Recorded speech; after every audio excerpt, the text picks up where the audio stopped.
Good morning, good afternoon, good evening, however you have found me. I just want to thank you for joining me today. My name is Amber. I'm known as the Freckled Lass Seamstress. I'm a master seamstress and I occasionally post content on YouTube, and I want to thank you for joining me today. I have been MIA since May of last year. I'm currently recording this in February, on February 16th, actually. I have no idea when this is going to go up, but I wanted to get it started today. And while I'm doing some sewing today, which it's going to be some alterations for my business that I'm doing today. And while I'm doing that, I'm just going to kind of share a little bit about what's been going on in my life, and maybe a little bit about, and not maybe, I will share about what I'm doing in some of the alterations that I'm doing. I'll share about the space I'm in again, and all of life's adventures that has come my way in the last, year. Blessings to you, and I will see you as I'm working. All right, this first item that I'm working on is a rolled hem, and so I'm going to show you here how I store my presser feet. I just use a small, like, snack plastic bag, and I label it with an index card, and I write down like what the sizing is of what the ones I have in there. Some tips I just want to share with the rolled hem is these are perfect for sheer and thin fabrics that are really easy. Even like cottons, it's really nice. And it's really important to make sure you're using the correct needle and the correct thread. If you use too heavy of a thread, it's just makes it very complicated. Everything will be off. But for very lightweight, you would need like an 8 or a 9 fabric, or a lightweight fabric alone would be 9, 10, or 11 is the type of needle you would need. So that's what I'm doing with this first item, with this first rolled hem. So anyway, the last video I recorded was, I believe that I put up was in May of 23. And then this video I actually recorded in February of 24. And here we are, January of 25. All right, real quickly, we're going to get into this next one. All I did is I shortened the sleeves on this next one. Very, very simple. And then the third item that's going to pop up in just a second here is a house robe. I shortened the sleeves, and then I made sure that I used a lint brush to clean it up in the end. Well, so there's just been a lot going on in my life. Physically, I've had, for me, I'm fighting a cold right now, so that's why my voice is so bad. But for me, I've had frozen shoulder. First, it was my right shoulder, and then that happened in 23, and then in 24, or no, that happened in 24. I don't know. 23 is when I started my frozen shoulder journey, let's just say. And I'm now recovering from my left side being frozen. And so it's really complicated, some of my work and some of the things that I do. I go to events and I have a pop up and do all that kind of stuff. So, all right, we might be actually going into the fourth item already here if my timing is correct. So this is a cat bag. The She wanted the sleeve, didn't like the fabric on the sleeves, the way the previous seamstress had elongated it. So all I did is I used the old straps to just kind of for the base because it was nice and thick. And for the structure of the handle, I did eventually iron the handles. You're going to notice that at some point that they are better. But anyway, and then the last thing I'm going to mention about this is I hate seam ripping. That it's amazing to me how you can spend hours on removing thread to only spend 10 minutes on, to actually do the sewing. It's hard to charge for those types of items. You're wondering, like, what do okay, I just spent 7 hours seam ripping this puppy. Are you really going to charge someone 7 hours? You're not. That's just the reality. And the other thing, too, you're going to notice in this one is I use, when I serge, I use a polyester thread. And so sometimes to seal it, I will just use a candle flame. So that's one way you can do it. You can use I think it's called, I can't remember. It's a fray check, I think is one thing that you can use. There's lots of different things you can use. All right, so now I have a little bit more time to talk. So in May of 23, my parents, I live in Oregon, and so did my parents, but they were on vacation in Florida, and my mom ended up in the hospital with meningitis. And it threw me for a loop, and I went back there to just kind of see if I could help in any way. And then when I came home, I did what I could to help whatever way I could. And so my world was kind of revolved around that. And then my youngest daughter was getting married, and so was preparing for her wedding. And then after that, life just got crazy. Um, we, yeah, it just seemed like life just got crazier and crazier. And then we had, oh, my brain is just like crazy right now thinking about that year. It was just insane. My mom made it back on time for the wedding. Like it was May that it happened with my mom, and she got back in time for the wedding in August for my daughter. So just barely. But she's doing great. Obviously, she's recovered from the meningitis, which is amazing. But I was so out of my routine of scheduling and doing these videos that it was just really hard for me to get back into it. And again, I was limited on with my arms, with my frozen shoulder, that I felt like taking care of my clients was more important for me to do than doing this, which to me is really fun. But it was just one of the things I needed to do. So, all right. Looks like we're getting on to item 5, which was a skirt with massive tears. I used interfacing on this and a zigzag stitch. I did eventually clip the eyelashes, which I'll talk about later, before returning it to the client.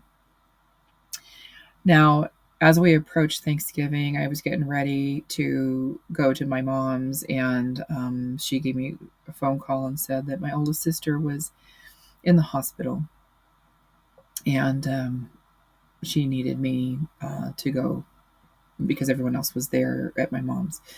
So I went, and my older sister's, she had an aneurysm, and she's had multiple strokes. And so her recovery is not going to be a normal recovery. And it was just really heartbreaking for everyone to see what she was going through. And then one of my dearest friends was diagnosed with brain cancer. It was very shocking.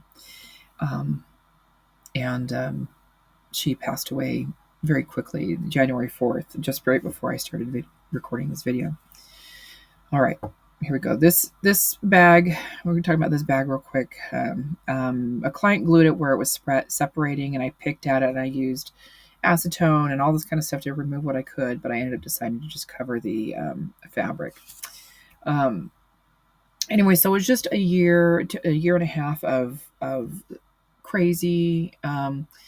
When my youngest moved out, my office space that I had given up for my oldest when she moved in with her two wonderful little girls, I was able to reclaim my office space, and she moved upstairs with her little ones into the bedrooms up there, and I moved from my little shed back up here. And so I'm still trying to, even a year and a half later, still trying to figure out where everything goes. So that's kind of my life in a nutshell, and I'm hoping I'm making this updating you as much as possible. So you're going to hear some laundry in the background. I'm in my laundry room. I love this laundry room, by the way. So the light in here is fantastic, and I've done some of my recordings here in the past. Anyway, I kind of wanted to show you what I did. I was able to make it through the day getting work done. So I just kind of wanted to show you what I got done. Not everything got recorded, but you know, it is what it is. So here we go. The first item was this dress. Now earlier in the week there was some ruffling up here that needed to be fixed, and so I did hand stitch that for the client. This is an older dress that has been passed down. It's an Alfred Angelo, and But this is the one where I used, that I did to the hemming. So there's the 3 hems on that. So that one got recorded today. This is, and you'll see that this is, I'm putting this in color order. This is how I'm able to get as much done as I do. I try to not have to switch out threads. Now the first item was peach, this one is pink, but because the colors were similar enough, I was able to keep it. But here is the first item that I shortened the sleeves, and you'll see where I just moved the cuffs up. You'll see how that looks. This is the second item where I shortened the sleeves, and this is a purple jacket.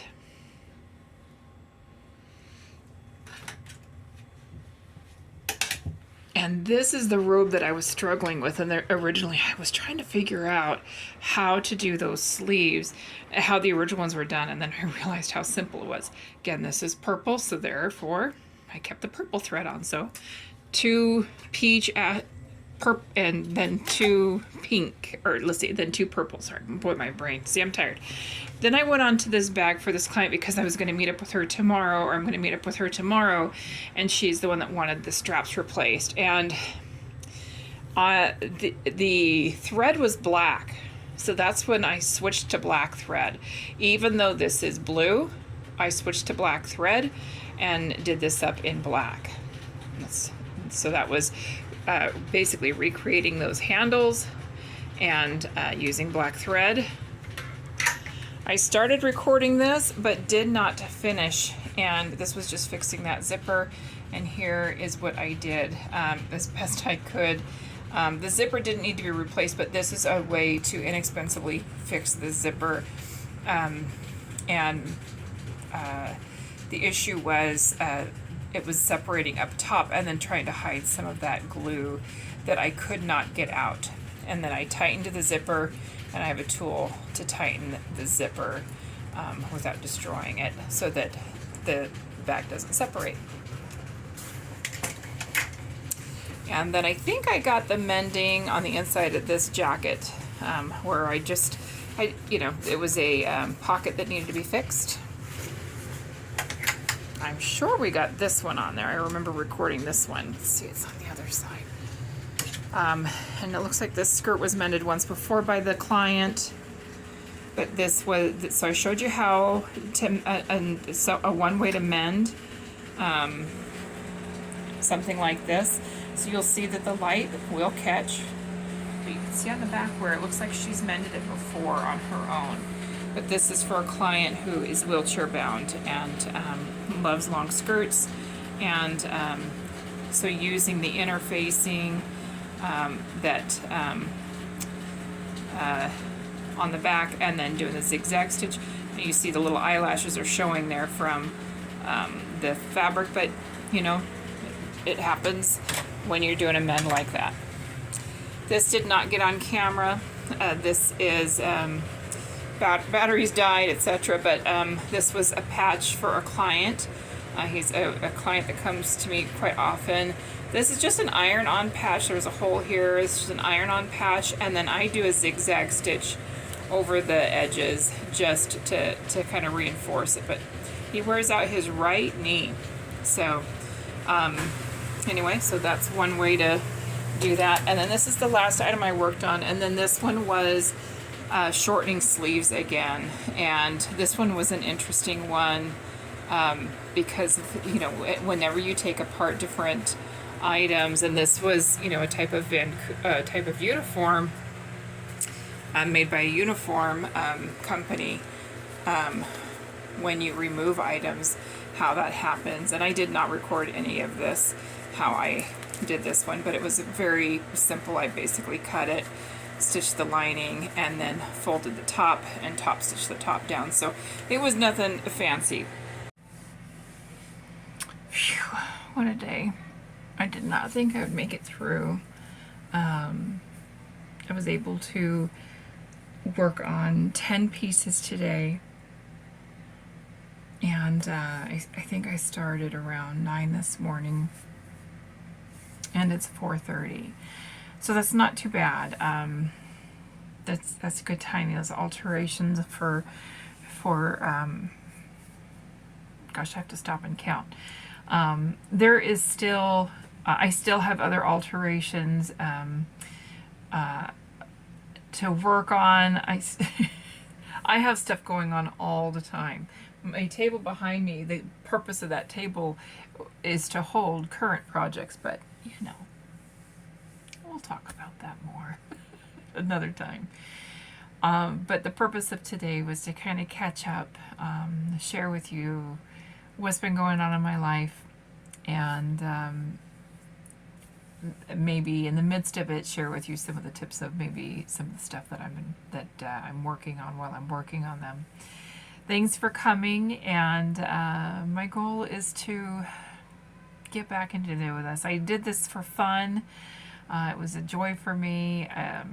I'd love to know what kind of content you want to see. I love doing creating historic pieces, and that is definitely one that I want to get back to doing. And so maybe that's what it is. So let me know in the comments what it is that you would like to see more of. Do you want to see more alterations, more in-depth alteration type stuff? Do you want to see, or do you want to see me make historical pieces? Let me know. I'd love to hear from you. Thanks again for joining me today. I hope your evening is filled with joy. I hear my granddaughter singing upstairs, so I am going to go enjoy that. And after I clean up my mess down here a little bit. All right. Blessings to you.